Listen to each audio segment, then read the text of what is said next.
हमारी career counselling जो series चल रही है उसमें फार्मडी के हवाले से हमने डिस्कस करना है डॉक्टर फार्मेसी या डी फार्मेसी या फार्मडी। डिफरेंट तरह के वर्ड्स जो है लोग यूज़ करते हैं, वैसे इसका फार्मडी इसके ओरिजिनल प्रोनाउंसिएशन है। ठीक है, तो इसके स्कोप के हवाले से, इसकी जॉब अपॉर्चुनिटीज़ के हवाले से इन चीज़ों से डिस्कस करेंगे।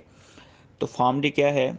एक तो दो तरह के कोर्स होते हैं। एक तो 2 साल होता है जिसको बी फार्मेसी कहते हैं, बी कैटेगरी भी कहते हैं। वो एक छोटी डिग्री है, वो मैट्रिक के बाद भी की जा सकती है और वो टेक्नीशियन वाली डिग्री होती है, समझ लें। उसका भी एक अच्छा स्कोप है, जो उसमें फ़वाइद हैं। अगर कोई वो करना चाहता है मैट्रिक के बाद तो उसको कर सकता है, एफएससी के बाद करना चाहे तो उसको भी कर सकता है, लेकिन यहाँ पे हमारा मेन टॉपिक वो नहीं है। ठीक है, तो जिसने अगर कोई प्रोफेशनल, ज़्यादा प्रोफेशनल बड़ी डिग्री करनी है 5 साल की, जो कि बैचलर डिग्री है, क्योंकि ये डॉक्टर फार्मेसी डी फार्मडी जो है ये एक बैचलर डिग्री है। ठीक है, तो अगर किसी ने बैचलर करना है फार्मेसी में तो उसे फार्मडी करना पड़ेगा।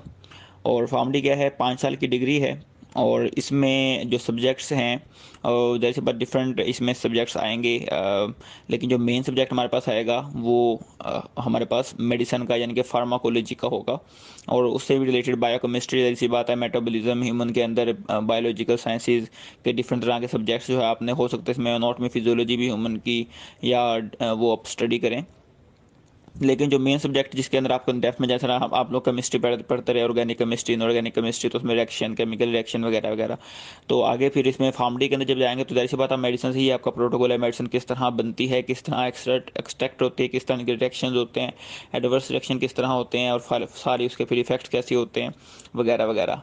तो अब आल्दो आप डिजीज़ वगैरह को भी देखेंगे और मेडिसिन में सिर्फ और सिर्फ मेडिसिन की कैसे बनती है इसको नहीं, बल्कि इसके अलावा इससे रिलेटेड मेडिसिन से काफ़ी नॉलेज आपको दिया जाएगा।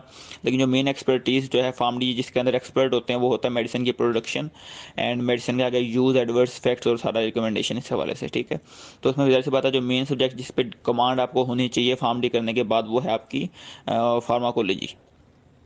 और आल्दो आप पैथो यानी कि डिजीज से रिलेटेड भी चीज़ें पढ़ेंगे, सिम्टम्स वगैरह भी होप्स पढ़ेंगे वगैरह वगैरह। ये मैंने आपको ओवरऑल डिग्री के बारे में बता दें कि उसके दौरान आप किस तरह की नॉलेज जो है ना वो लेंगे, और डिग्री लेने के बाद आप जो है ना मेनली मेडिसिन के हवाले से एक्सपर्ट होंगे।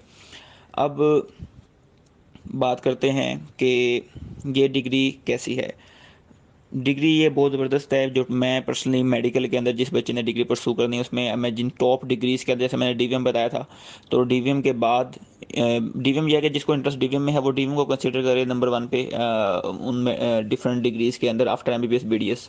और अगर किसी को डीवीएम में इंटरेस्ट नहीं, फार्मडी में है, तो वो इसको नंबर 1 पे कंसीडर करे। यानी ये दोनों बहुत अच्छी डिग्री हैं। तो फार्मडी भी ज़बरदस्त डिग्रीज़ के अंदर आती है मेडिकल में एमबीबीएस बीडीएस के बाद, और किसी का इंटरेस्ट इसमें बनता है तो उसको लाजमी परसू कर सकता है। इसका अच्छा कैरियर और स्कोप है। ठीक है, और इसमें फर्दर हम बात करते हैं।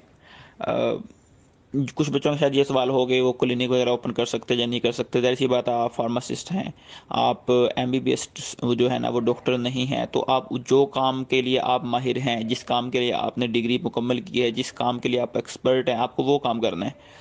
तो क्लिनिक, हर चीज़ के अंदर क्लिनिक को तो नहीं डाल सकते ना हम लोग। मेडिसिन से जो भी रिलेटेड है, अब बहुत सी मेडिसिन की कंपनियां हैं जो कि मेडिसिन बनाती हैं, वो भी वैसे हेल्थ केयर का पार्ट है, हमारे हेल्थ सिस्टम का पार्ट है, लेकिन वो मेडिकल अपना वो क्लिनिक तो ओपन ही ना करेंगे, वो तो एक डॉक्टर का काम है वगैरह वगैरह। इस तरह मिसाल के तौर पर नर्सेज हैं, तो नर्सेज का काम हॉस्पिटल में जो उनकी ड्यूटीज़ होती है उन्होंने वो परफॉर्म करनी होती है। अब वो अलग से क्लिनिक ओपन करना उनकी ड्यूटीज़ के अंदर रेगुलेटरी बॉडी में नहीं आता।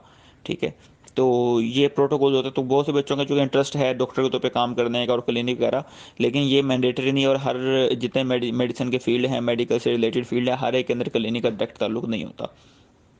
बहरहाल जॉब्स जो हैं फार्म डी फार्मेसी या फार्म डी करने के बाद किस किस तरह की आप कर सकते हैं। एक तो जो आप लोगों के ज़हन में आता है, मेजोरिटी के ज़हन में, कि मेडिकल स्टोर। ठीक है, तो मेडिकल स्टोर जो यकीनन ओपन कर सकते हैं, वो तो बी कैटेगरी यानी 2 साल वाला जो मैट्रिक के बाद डिप्लोमा होता है वो करने के बाद भी आप मेडिकल स्टोर ओपन कर सकते हैं, और डी फार्मेसी या फार्म डी करने के बाद भी मेडिकल स्टोर ओपन कर सकते हैं, दोनों सूरत हाल में।